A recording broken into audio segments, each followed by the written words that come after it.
नमस्कार, आरोग्य में आप सभी का स्वागत है। मैं हूं आपके साथ ऋचा भाटिया और आज के एपिसोड में हम हर्पीस बीमारी के बारे में बात करने वाले हैं।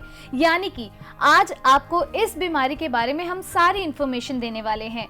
हर्पीस बीमारी क्या होती है, कैसे होती है, किन कारणों से होती है और इससे कैसे बचा जा सकता है।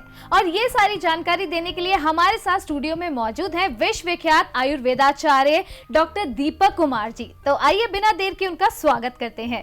वैद्य जी, आपका बहुत बहुत स्वागत है आरोग्य में। वैद्य जी, आज जो हमारा एपिसोड है ये डेडिकेटेड है हर्पीस, एक जो डिसीज होती है उसको। इस डिजीज के बारे में आज हम आपसे इंफॉर्मेशन लेने वाले हैं। तो सबसे पहले यही जानना चाहूंगी, आखिर ये बीमारी है क्या और किन कारणों से होती है? ऋचा जी, ये एक प्रकार का वायरल इन्फेक्शन है और मुख्यतः ये 4 प्रकार की है। एक एप्टेन बार, दूसरा साइटोमेगाली, तीसरा हर्पीस जोस्टर और चौथा हर्पीस सिम्प्लेक्स। एप्टेन बार और साइटोमेगाली काफ़ी कम मात्रा में हमारे यहाँ देखी जाती है, लेकिन हर्पीस जोस्टर और हर्पीस सिम्प्लेक्स बहुत ज़्यादा देखी जाती है। और मैं पहले जब अपने चिकित्सा क्षेत्र में काम करता था तो हर्पीस सिम्प्लेक्स के काफ़ी कम केसेस आते थे, लेकिन अब ये बड़े दुख की बात है कि ये बीमारी दिन प्रतिदिन काफ़ी ज़्यादा बढ़ गई है। हर्पीस जोस्टर, जिसको विसर्प भी कहते हैं, नागन भी कहते हैं, जनेऊ भी कहते हैं, ये नस में एक प्रकार का वायरस चलता है और नस में जिस नस में जाता है उसमें ऊपर छोटे छोटे फफोले पड़ जाते हैं, जिसमें दर्द और जलन बहुत ज़्यादा होता है। वैद्य जी, सॉरी, मैं आपको यहाँ पर रोकना चाहूंगी। एक हमारे जो कॉलर हैं वो काफ़ी देर से इंतजार कर रहे हैं। ये जवाब आगे कंटिन्यू करेंगे, लेकिन उससे पहले आइए उनसे बात कर लेते हैं। जी, कौन बोल रहे हैं? मैम, मैं बबीता बोल रही हूँ। कहाँ से? देहरादून से। बहुत बहुत स्वागत है आपका। वैद्य जी से क्या जानना चाहते हैं, क्या सवाल है आपका? मैम, मेरे पैरों में ना बहुत दर्द होता है, रात को नींद नहीं आती है, बहुत बेचैनी होती है। जी बहन जी, दर्द का कारण किस जगह होता है? पिंडलियों में, हड्डियों में, घुटने में, किस जगह दर्द होता है? ये पैरों में इसमें होता है, घुटनों में और पिंडलियों में होता है कि बहुत बेचैनी होती है, रात को नींद नहीं आती है मेरे को। पिंडलियों में दर्द के 3-4 कारण हैं। पेशाब में इन्फेक्शन हो, या बहुत ज़्यादा वाइट डिस्चार्ज होता हो, या बहुत ज़्यादा हम कंटिन्यूटी में खड़े रहते हो, या वेरिकोज वेन की दिक्कत हो। क्या दिक्कत है ऐसी? सर, मेरे कुछ काफी टाइम पहले करंट लगा था मुझे ना जी। हाँ, तो अभी डॉक्टर और से मैं बात करती हूँ तो वो कहते हैं कि आपके ब्लड की प्रॉब्लम है। ठीक। और कोई दिक्कत, बीपी या शुगर? मैंने काफी दवाई की है लेकिन कोई असर नहीं होता। बस आपको काफी दिन से घुटनों में दर्द होता है, पिंडलियों में होता है, बेचैनी होती है, बस नींद नहीं आती। आपकी उम्र कितनी है? 33। 35। आपको वाइट डिस्चार्ज या पीरियड्स की समस्या तो नहीं है ना? नहीं सर, ये तो प्रॉब्लम नहीं है मुझे। अच्छा, शरीर भारी है या हल्का है? नहीं सर, भारी भी नहीं है, नॉर्मल रहता है। क्या आपने कभी गठिया का टेस्ट कराया? नहीं सर, ये भी नहीं कराया मैंने। और यूरिक एसिड का? नहीं सर। अच्छा, पैरों में जलन तो नहीं रहती? हाँ, थोड़ी सी, कभी तो ठंडा सा लगता है, कभी गर्माहट लगती है, ऐसा लगता है मुझे। ठीक बहन जी, बहुत अच्छा होगा अपना आरए फैक्टर चेक कराएं, यूरिक एसिड चेक कराएं, और साथ में आपको मैं 2-3 प्रयोग बता रहा हूं, उसको आप प्रयोग करके देखें। आराम निश्चित रूप से लगना चाहिए। अगर नहीं लगता तो आप हमारी फार्मेसी में संपर्क करें, हमारे डॉक्टर साहब को जवाब देंगे और दवाई आप मंगाएं, उससे निश्चित रूप से आपका निवारण होगा। एक, बहुत ज़्यादा कंटिन्यूटी में ना खड़े रहें। दूसरा, नारायणी तेल की अप टू डाउन हल्के हाथ से मालिश करते रहें।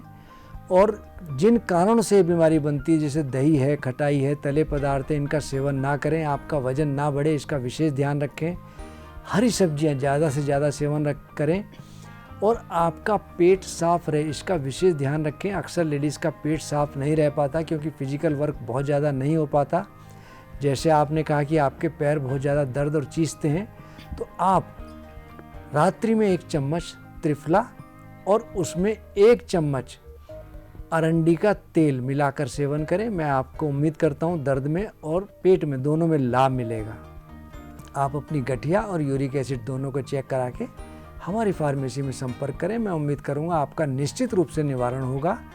और ये जो छोटे मोटे प्रयोग हैं, जैसे मैंने त्रिफला का और इसका बताया, इनसे लाभ तो मिलेगा, लेकिन पूर्णतया लाभ के लिए आपको संपर्क किसी आयुर्वेदिक अच्छे चिकित्सक से संपर्क करना ही पड़ेगा। दूसरा, आप महायोगराज गूगल 2-2 गोली दिन में 2 बार नियमित रूप से सेवन करें, आपको कुछ लाभ निश्चित रूप से मिलेगा। और परहेज रखें और कंटिन्यूटी में खड़े ना रहें। दिन में 2 बार मालिश जरूर करें। मालिश करते समय आप इस चीज़ का विशेष ध्यान रखें कि एसी की या पंखे की डायरेक्ट हवा ना लगे। कई बार मालिश करते हुए हमें डायरेक्ट हवा लगती है, जिसके कारण अक्सर हमारे पैर अकड़ने लगते हैं। तो हमको इस चीज़ से बचना चाहिए। बहुत ज़ोर के मालिश नहीं करनी चाहिए, क्योंकि बहुत से ज़ोर से लगाते हैं मालिश करने में, उससे भी अकड़न पैदा होती है और लाभ कम मिलता है। बहुत बहुत शुक्रिया वैद्य जी। इसी के साथ आई एम श्योर कि आपको सारी जानकारी मिल गई होगी जो भी आपको चाहिए थी। और अगर फिर भी कोई सवाल रह गया है तो आप इन नंबर्स पे कॉल कर सकते हैं जो लगातार आपकी टीवी स्क्रीन पर फ्लैश हो रहे हैं। क्योंकि वैद्य जी, हम बात कर रहे थे हर्पीस के बारे में और आपको मैंने बीच में रोक दिया था, तो मैं चाहूँगी आप इसे कंटिन्यू करें और जो भी जानकारी आप हमारे दर्शकों को देना चाह रहे थे वो आप आगे कंटिन्यू करें। ऋचा जी, मैं बता रहा था कि एप्टेन बार और साइटोमेगाली ये काफ़ी कम मात्रा में हमारे यहाँ होता है, और हर्पीस जोस्टर और हर्पीस सिम्प्लेक्स ये बहुतायत में होने लगा। हर्पीस जोस्टर में मैंने अभी बताया भी था कि नस हमारी इन्फेक्टेड हो जाती है किसी वायरल इन्फेक्शन के कारण, उसमें बहुत तेज़ी से वायरस फैलता है, जिसके कारण उस जगह जहाँ पर ये वायरल इन्फेक्शन होता है दाने पड़ने लगते हैं, फफोले पड़ने लगते हैं और बहुत ज़्यादा जलन एवं दर्द होने लगता है। और कभी कभी ठंडी हवा या वैसी भी हवा हमारे शरीर को ऐसे लगती है जैसे किसी ने चाकू से काट दिया हो। कपड़ा भी उसमें बहुत बुरा लगता है। इसका असर 5 से 6 महीने तक रहता है। इसका काफ़ी अच्छा ट्रीटमेंट आयुर्वेद के अंदर है। इसमें हमको खटाई का प्रयोग नहीं करना चाहिए। चंदन यदि हम घिस करके इस पर लगाएं तो बहुत लाभ मिलता है। चंदन यदि उपलब्ध ना हो तो गोपी चंदन, इसका भी हम प्रयोग कर सकते हैं। और साथ में गोले के तेल में कपूर डालकर लगाएं तब भी लाभ मिलता है। और जो चौथा है हर्पीस सिम्प्लेक्स, ये 2 प्रकार का है, HSV-1 और HSV-2। ये सेक्सुअल ट्रांसमिटेड डिजीज़ है।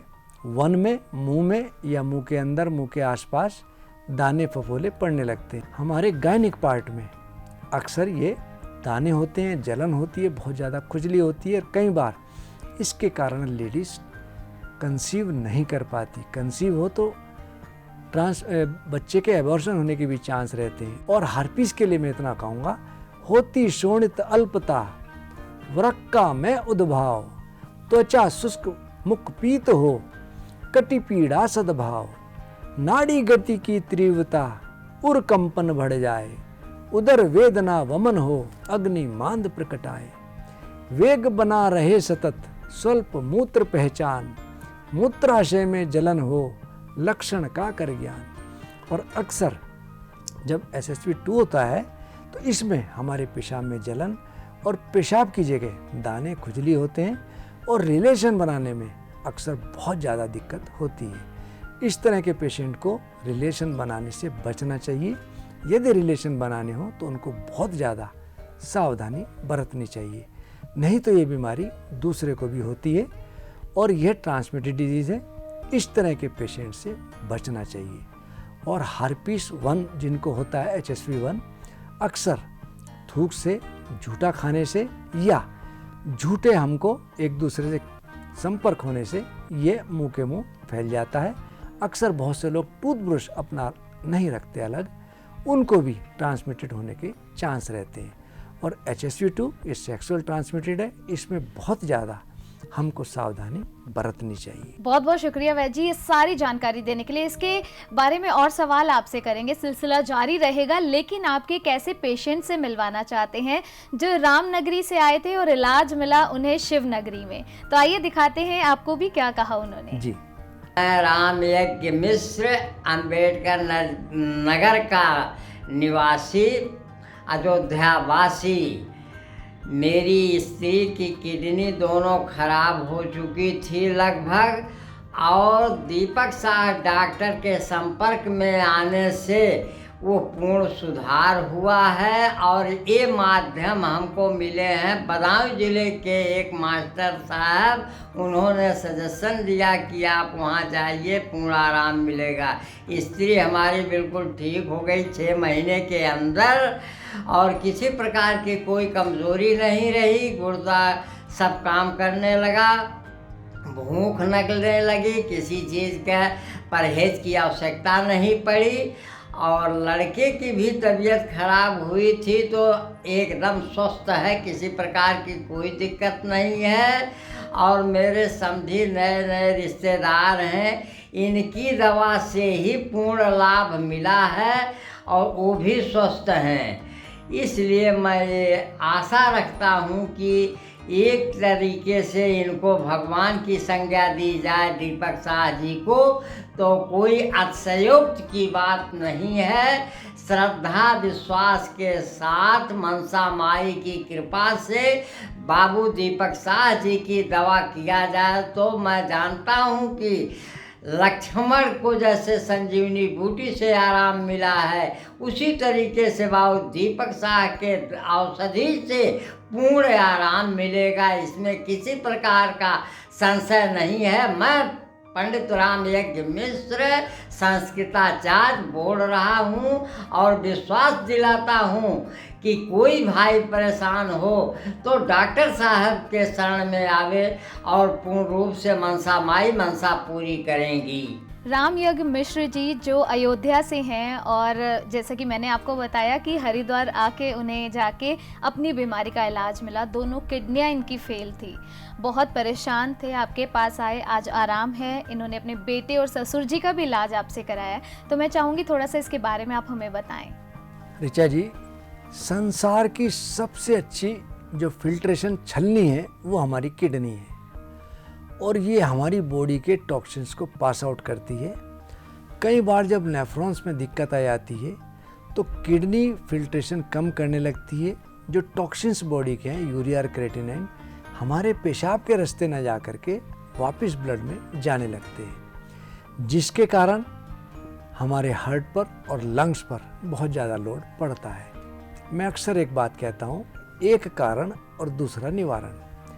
हमको सबसे पहले ये देखना चाहिए कि हमारी किडनी पर क्यों दिक्कत आई।